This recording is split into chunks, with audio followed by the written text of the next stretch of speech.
नमस्कार बच्चों, आज का हमारा टॉपिक है अन्य जंतुओं में श्वसन की क्रिया किस प्रकार से होती है। हम सभी जानते हैं कि जंतु श्वसन सभी करते हैं, लेकिन हमारे अलावा जो अन्य जीव जंतु हैं उनमें श्वसन की क्रिया किस प्रकार से होती है।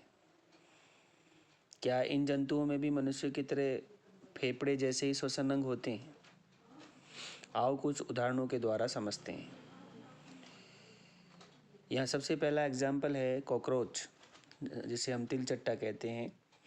उसमें किस प्रकार से श्वसन होता है। देखिए, कॉकरोच जो है वो एक प्रकार का कीट है, इंसेक्ट है, और कॉकरोच के शरीर के पार्श्व भाग में, साइड में छोटे छोटे छिद्र होते हैं, और जो अन्य कीट हैं उनके शरीर में भी इस प्रकार के छिद्र होते हैं। ये जो छिद्र हैं ये श्वास रंध्र अर्थात ट्रैकिया कहलाते हैं। इन्हें हम श्वास रंध्र कहते हैं।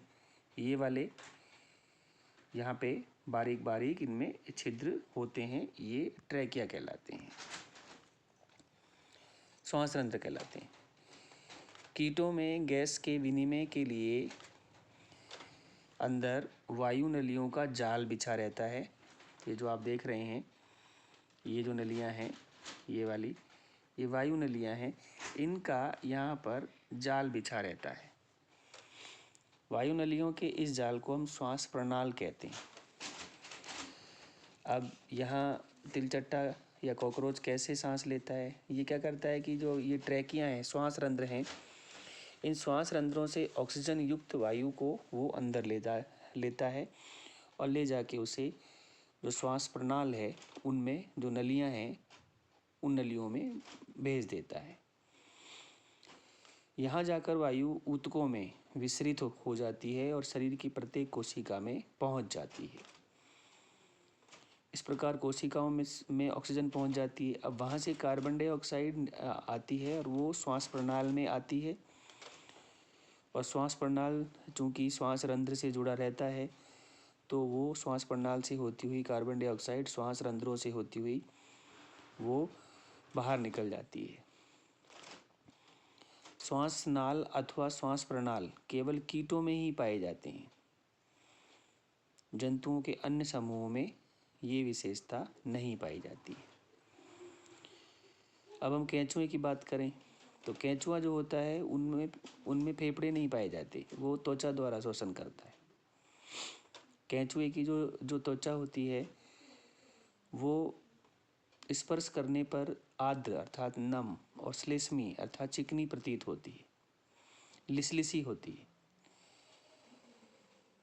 इसमें से गैसों का आवागमन आसानी से हो जाता है, अर्थात ये जो त्वचा है ये नम होती है और श्लेष्मी होती है, जिससे कि त्वचा से गैसों का आदान प्रदान, अर्थात त्वचा में छोटे छोटे छिद्र होते हैं जिनसे ऑक्सीजन अंदर चली जाती है और कार्बन डाइऑक्साइड त्वचा से बाहर आ जाती है, अर्थात त्वचा ही श्वसन का कार्य करती है केंचुए में। इसके अलावा आपने मेंढक में देखा होगा, मेंढक में दोनों तरीकों से श्वसन होता है, अर्थात मेंढक त्वचा से भी श्वसन करता है और फेफड़ों से भी श्वसन करता है। ये अपनी त्वचा से भी श्वसन करते हैं। जब ये जल में चले जाते हैं तो ये त्वचा से श्वसन करते हैं, और जब ये जमीन पर आ जाते हैं तो ये फेफड़ों से श्वसन करते हैं। मेंढक की त्वचा भी आर्द्र, नम एवं श्लेष्मी होती है। जो जल या कीचड़ आदि में जाने पर त्वचा से श्वसन करता है मेंढक, लेकिन जब जमीन पर आ जाता है तो वो फुफ्फुस अर्थात फेफड़ों द्वारा श्वसन करता है। इसलिए जो मेंढक है वह उभयचर प्राणी कहलाता है, एम्फीबियंस कहलाता है, क्योंकि उभयचर जो दोनों जल और थल दोनों पर विचरण करते हैं उन्हें उभयचर कहते हैं। तो मेंढक में इस विशेषता के कारण वह दोनों स्थलों पर अर्थात जल में भी और थल में भी वो श्वसन करता है। अब हम नेक्स्ट क्लास में मछली किस प्रकार श्वसन करती है जल में, और क्या पादप भी श्वसन करते हैं, ये दो टॉपिक अब हम नेक्स्ट पीरियड में यहाँ पर पढ़ेंगे। Thank you.